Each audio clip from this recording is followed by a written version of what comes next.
It's winter time and it's 17 degrees outside and it's winds of 11 miles per hour with gusts of 26. So I take the Mavic for a quick spin, see how fast we can get it with this wind and see how far we can go without, you know, going crazy here. So the most I've had it up before, well, not the Mavic, but the Phantom 3 was 26, I believe, 100 feet. And the Mavic should have no problem going beyond that. So I just kind of flew for my neighborhood. I believe I got up to 45 miles an hour on this flight. With the tailwind, you know, was no problem getting above 40. And as you can see, I had no problems with the reception whatsoever up to this point. The only reason I really wanted to come back was I didn't feel comfortable going beyond this in my neighborhood, and I figured, hey, any kind of further testing I kind of would want to do, you know, more of an open area. As you can see, it's kind of an interesting flight. On the way back, the fastest it would go was around 14-15 miles an hour. You can see, because I'm going against the wind at this point. That's how bad this wind was. It was taking off a lot of the top speed, so it took a little while to get back. But as you can see, the furthest distance that we got was 3,060, and it was a pretty good flight.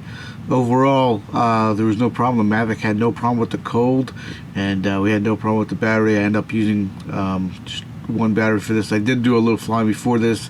I had no problem getting back. I probably could have used the return to home, but I kind of wanted to fly it manually and just kind of see if I can find. And I did use the map kind of feature to kind of orient myself towards my house. And you know, the video turned out pretty nice. Now I did. People ask me a lot is how I put the rendering on for the speed, the altitude, and all the stuff. There is an application called Race Render, and the reason I use that is because it works on a Mac. The other apps that I've seen, I forget the name of them, but they work on PC. And while I do have PCs, I do all my editing on a Mac. So I figured, hey, just kind of stick to it. And I did create this template to kind of give you all this information. I do want to kind of expand this and you know, make it a little different. Right now I'm messing with the green. I like the way the green kind of looks because it's easier to read. Before I had it in black, and in black it just wasn't easy to read.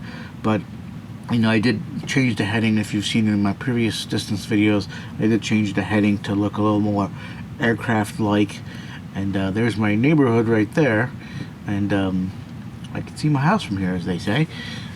It's been snowing the last couple of days on and off. It's kind of starting to go away, but there's plenty of snow on the ground. The kids are enjoying it, and we did find out that the Mavic Pro sucks at clearing snow off my car, which is okay.